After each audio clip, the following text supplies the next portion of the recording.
우리가 이제 코로나 때문에 3년 정도 이제 여행을 자주 이제 못 가게 되다가 요즘에는 이제 가까운 동남아 주변으로 이제 여행을 많이 갑니다. 베트남, 뭐 필리핀, 그리고 이제 엔화의 그런 영향으로, 엔저의 영향으로 일본에 여행을 많이 간다고 합니다. 여러분, 작년에 2023년도 한 해에 대한민국 사람이 일본에 몇 명이나 여행 간 줄 아십니까? 작년 1년 동안에 대한민국의 국민이 일본에 몇 명이나 여행을 갔겠습니까? 여러 나라도 많이 갔지만 특히 일본에 작년 한 해 696만 명, 놀라진 않으시네요. 약 700만 명이, 대한민국 8명에 1명이 일본 여행을 작년에 다녀왔어요. 여기도 보면 안 갔다 오신 분은 꼭 다녀오십시오. 하여튼 엔화가 이제 좀 싸니까, 이제 그리고 일본이 좀 깨끗하니까 일본 여행을 많이 갔는데, 주로 이제 오사카, 교토 지역을 많이 방문했다라고 합니다. 그런데 이제 일본 여행 다녀오신 분들을 설문해 보니까 어디가 만족도가 높느냐라고 하니까 가장 많이 간 오사카, 교토가 아니라 삿포로가 이제 가장 만족도가 높은 여행지였다라고 이렇게 설문조사가 이렇게 되었습니다. 여러분, 여행은요, 우리가 어느 곳에 가는 장소도 중요하지만 누구랑 함께 가느냐가 좋은 여행이었다, 만족도가 높은 여행이었다라고 이제 결정이 나는 거죠. 여러분, 우리 인생도 여행에 비유하고 있습니다. 우리는 우리의 고향이 있죠. 본향이 어디입니까? 천국이죠. 우리의 고향, 우리의 본향은 이제 천국인데, 천국에서 우리가 이 땅에 잠시 여행을 하고 있습니다. 우리는 천국 시민이지만 세상이라는 배를 타고 가족과 교회 공동체와 함께 길지 않는 우리의 인생의 여정을 우리가 여행하고 있는 중입니다. 사랑하는 성도 여러분, 우리는 인생의 항해 배를 타고 가고 있는데 우리 인생의 종착지가 어디입니까? 우리 모두가 마지막 목적지에 도착할 때 우리를 와락 안아주시는 우리 예수님을 우리가 다 만나게 될 줄 믿습니다. 여러분, 인생이라는 여행을 마치고 우리가 종착 목적지에 도착했을 때 여러분이 서 있는 장소가 어디이어야 할 것 같습니까? 오늘 어디라고요? 천국요. 네, 오늘 설교가 끝났습니다. 오늘 끝났습니다. 청소년부가 이렇게 7배나 부응을 하고, 여러분, 제가 5잔 살려고 했는데 7잔으로 늘리도록 하겠습니다. 오늘 사도행전 마지막 장 28장을 통해서 오늘 질문은요, 우리 인생의 배에서 무엇을 하고 어디로 가야 할까요? 우리의 인생의 배에서 무엇을 하고 어디로 가야 할까요?에 대한 교훈을 얻고자 합니다. 오늘 질문은요, 우리의 인생의 배에서 무엇을 하고 어디로 가야 할까요?에 대한 교훈을 얻고자 합니다. 자, 사도행전 28장 11절 한번 같이 읽습니다. 시작. 석 달 후에 우리가 그 섬에서 겨울을 난 알렉산드리아 배를 타고 떠나니 그 배의 머리의 장식은 디오스코로라. 석 달 후에 우리가 그 섬에서 줄쳐보십시오. 우리가 지난 주일 말씀을 기억하게 되면 바울과 바울이 탄 배에 276명이 탔는데 로마로 가는 배였는데 그 배가 지중해의 유라굴로 광풍을 만나서 배가 파손이 되고 멜리데 섬에 이렇게 276명이 안전하게 한 명도 다치지 않고 도착하게 됩니다. 거기서 석 달 후에 3개월을 보내면서 그 많은 일이 일어나죠. 멜리데 섬의 추장 보블리오의 부친이 병을 낫게 되고 바울의 기도로 그 마을 사람들이 다 병이 낫고 바울의 기도로 마을 사람이 병을 낫는 동시에 구원을 받게 되는 역사가 있게 되죠. 28장 9절을 보게 되면 고침을 받고라는 단어가 데라피오인데요. 병고침을 넘어서서 구원의 역사를 다 받게 되었다라고 하고 있습니다. 석 달 후에 동그라미 치시면요, AD 60년 2월 8일경입니다. 이때가 역사적으로 멜리데 섬에서 편안한 따뜻한 겨울을 난 후에 3개월이 지나고 AD 60년 2월 8일경이 이렇게 되고 있는데요. 알렉산드리아 배를 타고 떠나게 됩니다. 옛날에도 무라 항구에서 알렉산드리아 배를 타고 가다가 파손이 됐는데 이번에도 멜리데 섬에 보게 되면 다행히 발레타 항구가 있어요. 섬이 작지만 그래도 큰 배가 정착할 수 있는 발레타 항구가 있게 되는데, 그 항구에서 알렉산드리아 곡물을 실은 무역선을 타고 276명이 로마로 이렇게 떠나게 됩니다. 자, 그런데요, 우리 굉장히 중요한 단어가 나오는데요. 28장 11절 하반절에 보면 그 배의 머리 장식은 뭐라고요? 디오스구로라. 디오스구로 동그라미 쳐보세요.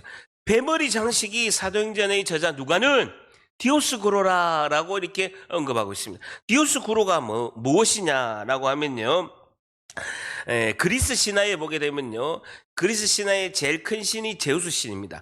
제우스 신에게는 두 아들이 있었어요. 엄마가 다른 두 아들이 있었는데, 첫 번째 신은요 카스터 신이고, 두 번째 신은 폴룩스 신입니다. 그러니까 카스터 신과 폴룩스 신을 합친 것을 디오스구로라라고 하는데, 왜냐면요, 엄마가 다른 이 카스터 신과 폴룩스 신이 엄마가 다른데도 쌍둥이처럼 똑같이 닮은 거예요. 그래서 디오스구로라는 뜻은요, 제우스의 쌍둥이들이라는 뜻입니다. 뭐라고요? 제우스의 쌍둥이들이라는 뜻이 디오스구로라는 뜻이 제우스의 쌍둥이들이라는 것입니다. 근데 카스터는 무엇이냐? 바다의 신이죠. 카스터는 바다의 신이고, 폴룩스는 땅의 신, 장사의 신이다라는 겁니다. 그래서 이 배가 곡물을 싣고 가면서 자기들이 우상숭배하는 신이 있는 거예요. 그것은 바다의 신 카스터, 땅의 신 폴룩스, 이 두 신이 이 배를 지켜줄 것이다 라고 여기고, 이 배를 책임지는 두 신을 모시고 배가 나가는 것이죠. 이 디오스구로의 배는 세상 중심의 배라고 할 수가 있죠. 세상 중심의 배라고 할 수가 있습니다. 이 배를 276명이 바울의 일행들이 타고 가는 것입니다. 여러분, 가만히 보게 되면요, 이 276명이 파선이 되어 예수님을 만나기 전에는, 그 전에 다 디오스구로 배를 탄 사람이었습니다. 그런데 그들이 배가 파선이 되면서 예수님을 만나게 되고, 바울에 의해서 복음을 듣게 되고, 바울에 의해서 병을 낫는 것을, 기적을 보게 됩니다. 바울이 독사에 물렸는데도 해를 받지 아니하고, 그 추장의 아버지부터 모든 그런 섬 주민들이 바울이 듣는 복음을 듣고 예수님을 영접하고 병을 낫는 기적을 보게 되는 것이죠. 자, 그런데도 그 멜리데 섬에 한 명도 빠짐없이 다 구원을 받게 됩니다. 그런데도 여전히 276명은 그 세상 중심의 배, 세상을 상징하는 디오스구로의 배를 타고 세상의 중심부 로마를 향하고 있다라는 것입니다. 여러분, 이것이 우리의 삶입니다. 잘 보세요. 이것이 우리의 삶입니다. 우리는 예수님 믿기 전에 당연히 죄와 사망이 우리를 지배하고 사탄의 지배에 있으면서 디오스구로의 배를 타고 삶을 살았습니다. 우리는 바다의 신 그리고 땅의 신을 섬기면서 세상의 나라, 소유의 나라를 바라보면서 세상 배를 타고 우리가 나아가고 있었습니다. 그 후에 누군가가 복음을 전해서 예수님을 믿은 거예요. 예수님을 믿고 살아계신 예수님을 경험하고 부활하신 살아계신 예수님을 경험하면서 주님이 살아계시는구나, 내 기도를 응답하고 있구나 라고 느끼면서 신앙생활을 합니다. 그런데요, 여전히 내 몸은 세상의 중심의 배 안에 있다라는 거예요. 자, 보세요. 예수님 믿기 전에 당연히 세상의 신, 소유의 나라를 섬기면서 땅의 신, 바다의 신을 섬기면서 배를 타고 갔습니다. 그 배가 파선이 된 거예요. 그러면서 살아계신 하나님을 경험하고 예수님을 구주로 영접해서 내가 하나님의 백성이 되었습니다. 다른 배가 온 거예요. 그런데 여전히 그 배도 세상의 배라는 겁니다. 근데 나라는 존재는 바뀐 거예요.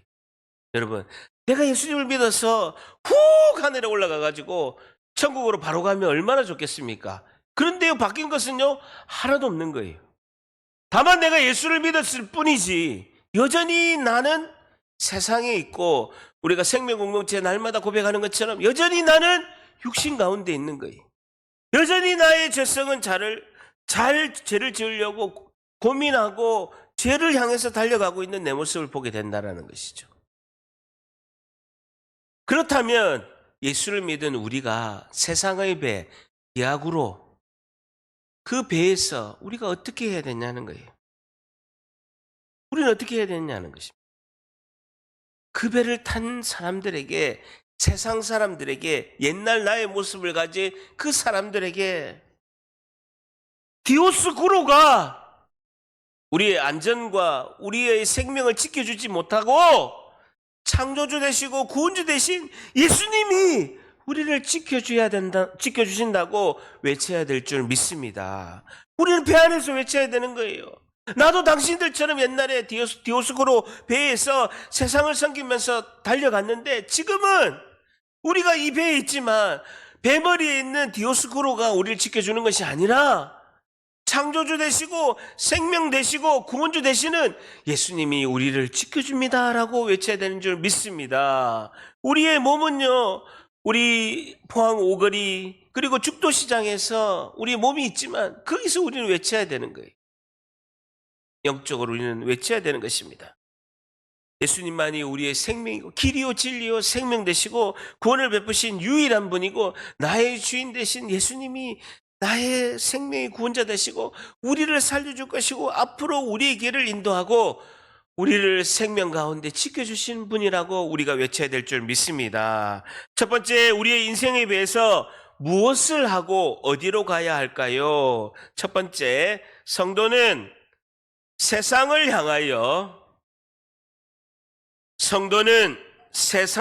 향하여 길이요 생명 대신 예수님을 전해야 합니다. 길이요 생명 대신 예수님을 전해야 합니다. 성도는 세상을 향하여 길이요 생명 대신 예수님을 전해야 합니다. 라는 것이죠. 사랑하는 성도 여러분, 우리는 세상의 중심에서 하루를 지금도 보내고 있습니다. 우리가 나가면 우리 믿는 성도보다는 믿지 않는 사람들이 너무나 많습니다. 나의 몸은 여전히 예수를 믿지만 세상의 중심에 있습니다. 그럼에도 불구하고 우리가 세상의 중심에서 하루를 지내면서 하루 동안에 내가 하나님, 예수님이란 단어를 몇 번이나 말하고 있습니까? 우리가 세상 안에서, 세상 가운데서 하나님, 예수님을 이야기를 하면 내 영혼육이 회복되고 나와 이 복음을 듣는 그 성도가 회복되고 기적을 경험할 줄 믿습니다. 자, 12절 보세요. 수라구사 줄쳐보시고, 수라구사는 그 멜리데 섬에서 150km를 가게 됩니다. 있다가 대고, 수라구사에 배를 대고, 줄쳐보세요. 사흘을 있다가 거기서 짐을 싣고 짐을 내리는 그런 3일을 보내게 됩니다. 자, 그러면서요, 13절에 같이 있습니다. 시작. 거기서 둘러가서 레기온에 이르러 하루를 지낸 후 남풍이 일어나므로 이튿날 보디올에 이르러, 레기온 동그라미 치시고요, 보디올 동그라미 쳐보십시오. 수라구사에서 3일 지내고요, 레기온에서 출발했는데 남풍이 일어났는데 보디올까지 얼마 걸렸습니까? 하루를 지낸 후에 도착했다는 거예요. 레기온에서 보디올까지는요 340km입니다. 얼마라고요? 340km. 340km를요 하루 만에 간 거예요. 하루 만에. 여러분, 지금의 배는요, 그 배 안에서 동력선입니다. 이제 뭐 LPG나 뭐 LNG나 아니면 이제 뭐 경유로 이렇게 해가지고 동력선으로 지금 배가 가고 있지만, 그 당시의 배는요, 이런 동력이 없기 때문에 돛을 올려가지고 그런 배의, 바람이 부는 대로 가는 그런 범선이라서 하루에 340km 가는 것은요, 불가능한 겁니다. 하루에 340km를 가는 자체가 기적 중의 기적입니다. 보통 340km는 범선은요 5일 가야 됩니다. 5일을 가야 되는데 하나님께서 남풍을 불어서 하루 만에 가게 하신다는. 참고로 부산에서 제주도까지가 250km입니다. 250km. 근데 부산에서 가장 큰 카페리오가 동력선이 밤 7시에 출발해서 13시간 갑니다. 제주도 가는데 13시간 가야 되고, 그렇게 큰 카페료가 시속 30km밖에 못 달립니다. 동력선인데도 그렇습니다. 근데 범선은요 돛을 올려서 바람이 부는 대로 가고 있기 때문에 하나님께서 이 340km를 하루에 가게 한 건요 엄청난 기적입니다. 레기온에서 보디올까지 340km를 초고속배로 하나님께서 남풍을 불어서 가게 하셨다라는 겁니다. 왜 그렇습니까? 로마의 심장부로 바울을 보내서 복음의 원자탄을 터뜨려서 로마를 복음화하려고 하는 그 하나님의 뜨거운 심정이 이 남풍을 불어서 배를 빨리 가게 한 그 하나님의 그 역사, 기적인 줄 믿습니다. 여러분, 하나님은 우리에게 두 가지 메시지를 전합니다.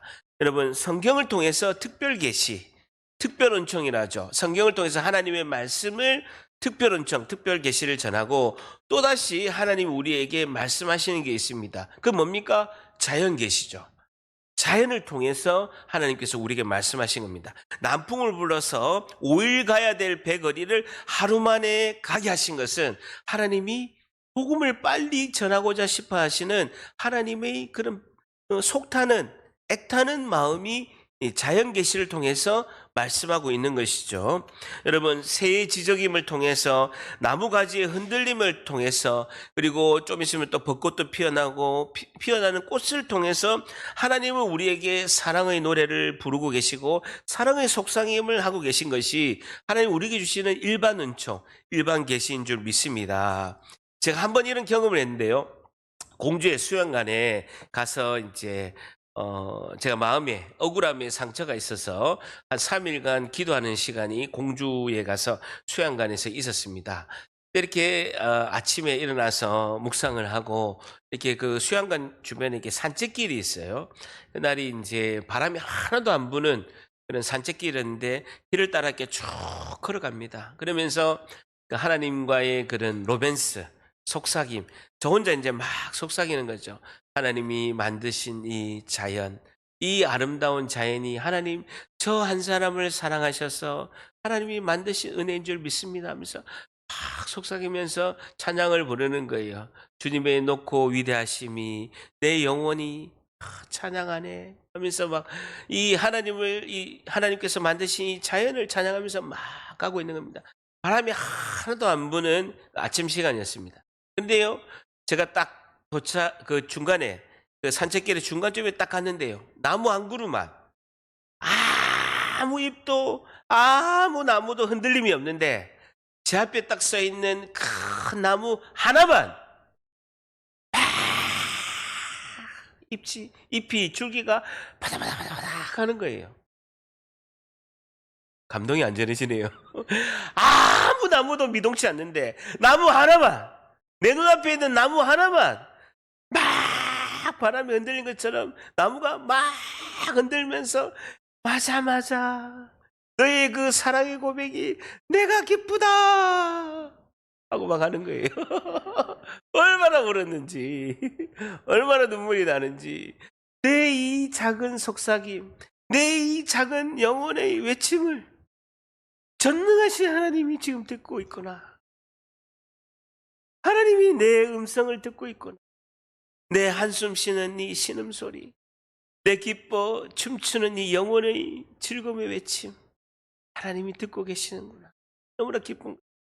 저는 항상 습관이 있는데요, 혼자 이렇게 산책길을 가면 캔커피를 항상 2개를 들고 갑니다. 2개 들고 가서 하나님 한잔 하시죠. 커피 한잔 하시죠 하면서 항상 가위바위보를 합니다. 하나님, 가위바위보, 전능하신 하나님, 포항시 아론교회 담임 목사를 한번 가위바위보 한번 합시다 라고 해서 이렇게 하면 항상 제가 져요. 그러면 하나님, 우리 커피 한잔 하시면서 이렇게 대화도 하고 벤치에 앉으면 커피 한잔 합니다. 물론 제가 2병 다 마시고 나오지만 너무 기뻐요. 여러분, 우리가 회복되는 것이요, 특별한 게 없어요. 하나님이 만드신, 나를 위해서 이 창조하신 이 아름다운 자연을 보고, 새의 지저김을 보고, 이 꽃들이 꽃을 피고, 나무가 환하게 팔을 벌려서, 여러분, 겨울에 나무들이 다 죽은 것처럼 보이잖아요. 메마른 내 영혼처럼 보이는데, 이것이 봄이 되면 언제 그런 것처럼 다 줄기나 잎에서 싹이 나고 열매 맺고 환하게 피는 것을 우리가 보게 됩니다. 내 영혼이 주를 찬양하며 주의 은혜가 충만히 임하시기를 축복합니다.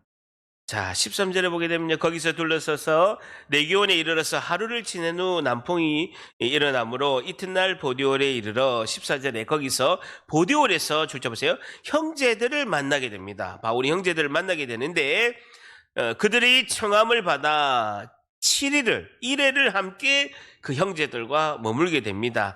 이것은 바울을 호송하는 로마의 백부장 율리오가 자신의 생명의 은인인 바울에게 상당한 자유를 배려하는 것을 볼 수가 있습니다. 사도행전 27장 3절에도 보게 되면 그 율리오가 백부장 율리오가 생명의 은인인 바울에게 상당한 자유를 허락한 것을 볼 수가 있죠. 어쨌든 바울이 형제들을 만나서 그 보디올에서 한 7일 동안 함께 머물면서 교제하는 것을 볼 수가 있습니다.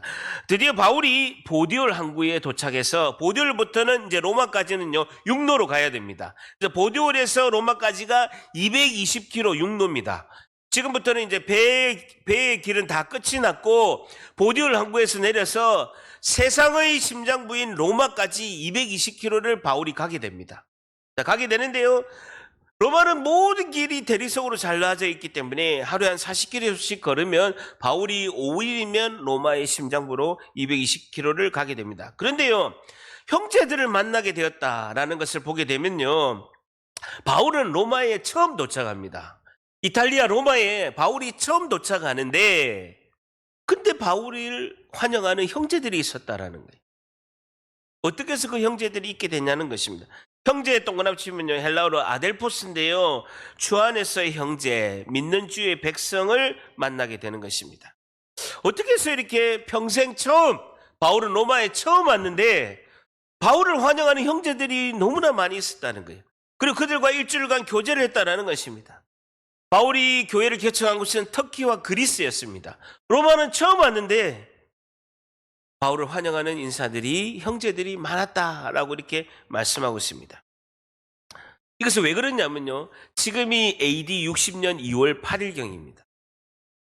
2월경인데요, 바울은 3년 전에 고린도 교회에서 사역하고 있으면서 3년 전에 AD 57년에 고린도에서 3개월 동안 있으면서 로마를 향해서 로마서를 기록했습니다. 로마서를 기록해서 그 고린도에 보게 되면요, 갱그리아 항구가 있는데 그 항구에 있는 여자 집사, 베베 집사한테 로마서를 로마에 갖다 주라라고 전달해라. 가서 베베 집사, 여자 집사가 로마서를 좀 읽어주라. 그 읽어주면 그 로마 교회에 있는 사람들에게, 성도들에게 힘이 되고 용기가 된다라고 로마서를 전달하게 됩니다. 그 당시에 로마에는 글라디우스 황제가 있었는데 엄청나게 크리스천들을 핍박했습니다. 너무나 핍박하니까 사람들이 다 흩어진 거예요. 그리고 믿는 사람들이 박해를 받아서 믿음이 너무너무 흔들리고 있을 때였습니다. 그런데 여자 집사 베베가 전달한 그 로마서를 읽어주기만 했는데도 믿음이 살아난 거예요. 로마에 있는 그 많은 성도들이 믿음이 살아나서 바울이 배가 파선이 돼서 멜리데 섬에서 로마로 호송 온다고 하니까 많은 인파가 나와서 항구에 나와서 바울을 극진히 맞이하는 것을 볼 수가 있습니다. 바울이 오기만을 기다린 사람이 너무나 많았다는 거예요. 단지 로마서를 읽기만 했는데, 여자 집사 베베라는 집사가 읽어주기만 했는데도 이렇게 많은 사람들이 바울을 맞이하려고 준비한 것을 볼 수가 있죠.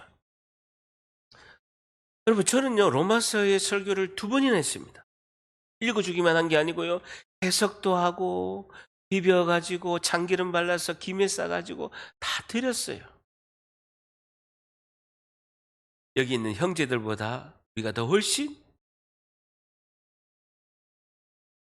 믿습니다. 뭔지 모르지만 그렇게 되기 위해서는 어떻게 해야 되느냐, 우리가 어떻게 되느냐, 이번 주간이 화요일부터 금요일까지 4일간 8시에 모여서 기도하는 거예요. 말씀이 뭐냐, 성경 중에 다이아몬드 중에 다이아몬드가 로마서예요.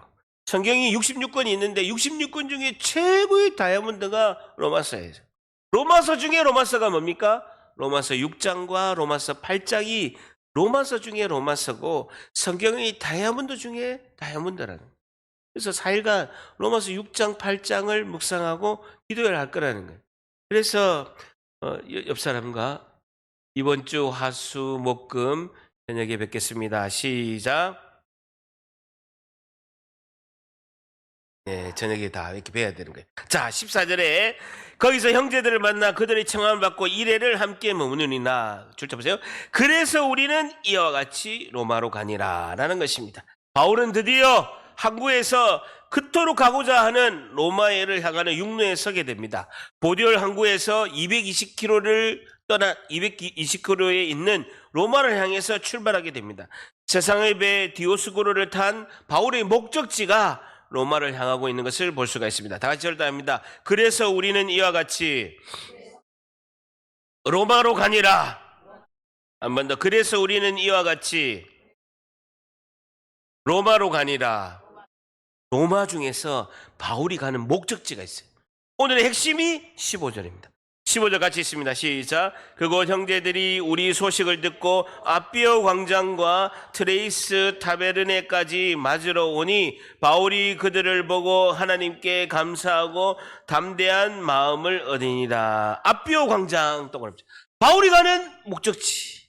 로마 중에서도 아비오 광장으로 향하고 있는 겁니다. 아비오 광장이 뭐냐? 아비오 광장은 바울이 도착할 곳이 아비오 광장인데 아비오 광장은 BC 312년에 예수님 오시기 300년 전에 로마의 최고의 장군이 있었습니다. 그 장군은 아비우스 글라디오라는 장군입니다. 너무나 큰 승리를 한 아비오 장군이 있었어요. 아비우스 장군이 있었는데 이 장군이 로마의 전쟁을 승리하고 이 장군이 승리의 장군으로 입성할 때 많은 사람들이 모여서 아비오 장군을 맞이하는 곳이 광장이 아비오 광장이 로마시 중심에서 65km 떨어진 지점입니다. 이곳은 로마에 가보면요 베드로 대성당이 있습니다. 베드로 대성당 위에서 이렇게 로마를 보게 되면요 시계 모양으로 이렇게 되어 있고 한 라인으로 로마가 쫙 길이 뻗어 있습니다. 모든 길은 로마로 통한다라고 할 정도로 로마의 그 중심부에 베드로 대성당에서 시계 모양의 이 광장이 있고 쭉 일자로 이어진 길이 있습니다. 그 끝길이 아비오 광장입니다. 아비오 광장. 전쟁에서 승리한 왕과 장군이 입성할 때 많은 군중들이 아비오 광장에서 모여서 로마의 만세, 장군 만세하면서 외치는 곳이 아비오 광장입니다. 그곳을 죄수의 신분이면서 비록 초라한 모습이지만 개선 장군의 모습으로 한 나라의 왕의 모습으로 바울이 입성하게 되는 것입니다. 비록 우리가 초라한 모습이지만 우리도 나중에 천국에서 아비오 광장에서 우리가 승리의 찬가를 듣고 승리의 찬송을 들으면서 아비오 광장에 다 갈 줄 믿습니다. 이게 인생의 우리의 목적지인 것입니다. 목적지. 그 보면서 트레이스 타베르네 쫓아보세요. 트레이스 타베르네라는 것은요 개선 장군을 이렇게 만나러 올 때 많은 곳곳에서 사람들이 오면 숙박하는 여관 이름이 트레이스 타베르네입니다. 여관 이름입니다. 광장 옆에 있는 여관들이 많은 곳이 트레이스 타베르네라는 것이죠. 아비오 광장에서 그 개선 장군이 들어올 때 그것을 환영하기 위해서 트레이스 타베르네라는 곳에서 여관에서 숙식을 하면서 기다리고 있다라는 겁니다. 오늘 핵심 단어 하나가 맞으러 오니 동그라미 쳐보세요. 아판데시스라는 데인데요. 맞이하러 나오다라는 것이고 시작 성경에서 딱 3번만 나옵니다. 3번 나오는데 사도행전 28장 15절에 나오게 되고 데살로니가 전서 4장 17절에 이 단어가 나오는데 공중에서 주를 영접하게 하시리니 부활하신 예수님께서 나중에 예수님께서 이 땅에 재림하실 때에 공중에서 예수님을 영접하게 하시리니 할 때 데살로니가 전서 4장 17절이 이 아펜테시스라는 단어고요. 마태복음 15장 6절에 보게 되면 밤중에 소리가 나되 보라 신랑이로다 맞으러 나오라 할 때 예수님 신랑을 맞으러 나올 때 맞으러 이 단어도 아펜테시스라는 단어죠. 다시 말해서 예수님이 승리하신 예수님, 재림하신 심판주로 오실 그 예수님을 맞이할 때 이 단어가 아펜테시스라는 단어인데 이 단어를 바울에게 적용하고 있는 것을 볼 수가 있습니다. 바울은 제수의 신분이고 재판을 받기 위해서 로마에 입성했습니다. 그런데 사도행전은 바울의 모습을 제수가 아니라 승리한 개선 장군과 그 승리한 왕의 모습으로 지금 그리고 있는 줄 믿습니다. 바울은 로마의 심장부에 복음의 원자탄을 터뜨리러 가는 것입니다. 승리하였고 승리하러 가는 것입니다. 그래서 바울을 통해서 로마의 심장부에 복음의 원자탄을 터뜨려서 그 복음의 능력으로 모든 로마를 복음화하려는 하나님의 계획이 있는 것을 이렇게 볼 수가 있는 것이죠. 여러분, 우리도 디오스고로의 세상의 배를 타고 있습니다. 그런데 우리가 가야 될 길의 최종 목적지는요, 포항의 육거리도 아니고 우광장도 아니고 천국의 제일 큰 아비오 광장인 줄 믿습니다. 마지막 두 번째, 성도는 우리 인생에 대해서 무엇을 하고 어디로 가야 할까요? 두 번째, 성도는 인생의 최종 목적지인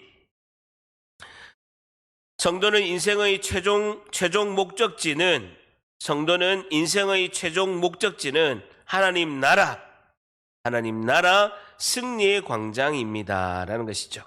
하나님 나라 승리의 광장입니다. 성도는 인생의 최종 목적지는 하나님 나라 승리의 광장입니다라는 것입니다.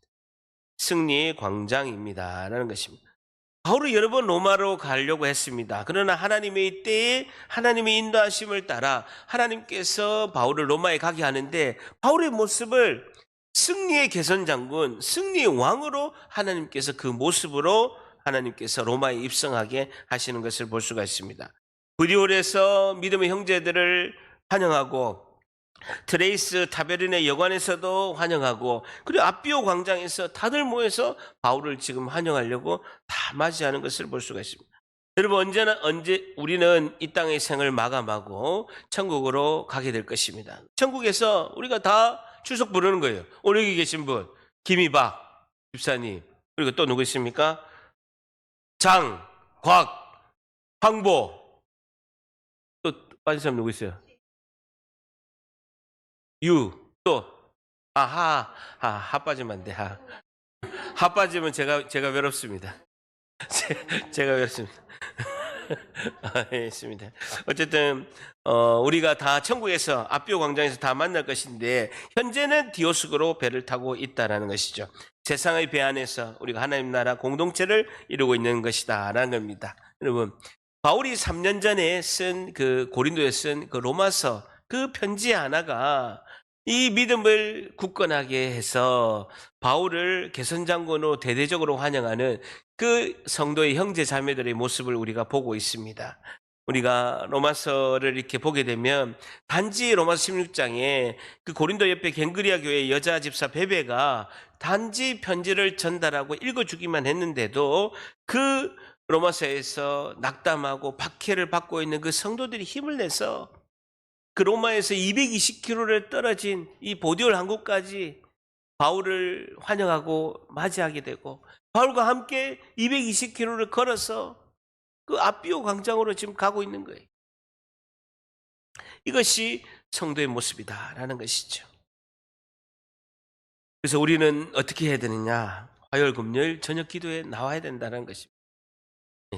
로마서 1장 16절에는 내가 복음을 부끄러워하지 아니하노니 이 복음은 모든 믿는 자에게 구원을 주시는 하나님의 능력이 됨이라 라고 말씀하고 있습니다. 내가 복음을 부끄러워하지 아니하노니 이 복음은 모든 믿는 자에게 구원을 주시는 하나님의 능력이 됨이라 라고 말씀하고 있습니다. 제가 간증 하나 하고 마치도록 하겠습니다. 5년 전에 1919년에 설날 1월 1일 날 설날에 아버님이 소천하셨습니다. 6개월간 아버님이 무의식 중에 계시면서 예배를 드리지 못했죠. 병원에 중환자실에 있고 병원에 계시다 보니까 뇌출혈로 이제 마지막을 6개월이 지나서 마지막을 보내면서 병원에서 연락이 왔습니다. 제가 그날 설날이었죠. 설날에 이제 저녁에 새벽에 아버님을 뵈러 새벽 4시에 이렇게 갔습니다. 아버님 의식이 없는 상태에서 큰아들 담임 목사가 이렇게 오니까 눈을 뜨셨습니다. 뜨시고 저를 속 보고 계셨습니다. 제가 계속 찬양하면서 예수님을 계속 전하고 2시간 동안 그 아버님의 영적으로 충만함을 어쨌든 간에 이끌려고 찬양하고 기도하고 그 코로나 전이라서 응급실에서 이렇게 기회를 주셔가지고 2시간 동안 아버지와 마지막 그런 시간을 보낼 수 있는 복된 시간이었습니다. 제가 이렇게 아버님께 외쳤습니다. 찬양하고 복음을 전하고 다시 찬양하고 예수님을 전하면서 마지막에 이렇게 이야기했습니다. 아버지, 이 큰아들은 천국의 복음을 전하다가 아버님을 나중에 뵈게 될 것인데, 아버지, 천국의 제일 큰 중앙의 광장에서, 아비오 광장에서 아들과 아버지가 손을 잡고 만납시다. 그게 아들의 소원입니다. 아버지, 저는 생명을 살린 일을 하겠고 아버지는 구원의 영생을 충만히 누리셔서 제가 올 때까지 그 천국의 중앙광장 아비오 광장에서 손을 들고 내 아들 왔나 하고 만납시다. 한없는 울음이 터져 나왔고 제가 전한 이 아비오 광장에서 천국의 중앙광장에서 만납시다 하는 이야기를 듣고 아버님이 어디서 나오는 힘이신지 아멘 이야기를 듣고 제 손을 놓고 이 땅의 삶을 마무리하셨어요. 여러분, 우리는 언젠가 아비오 광장에 갈 것입니다. 내 모습 어떤 모습일지, 내 현재의 삶이 어떤 삶인지 상관없이 우리 모두가 개선장군이 되어서 승리의 왕이 되어서 영원한 만왕의 왕 되신 예수님의 품 안에서 아비오 광장에서 우리 모두가 만날 줄 믿습니다. 그 승리의 그날을 위해서 오늘도 담대히 달려가며 예수 그리스도를 붙잡고 확신하는 믿음 가운데 복음의 능력이 우리 가운데 충만히 임하기를 예수님의 이름으로 간절히 축복합니다.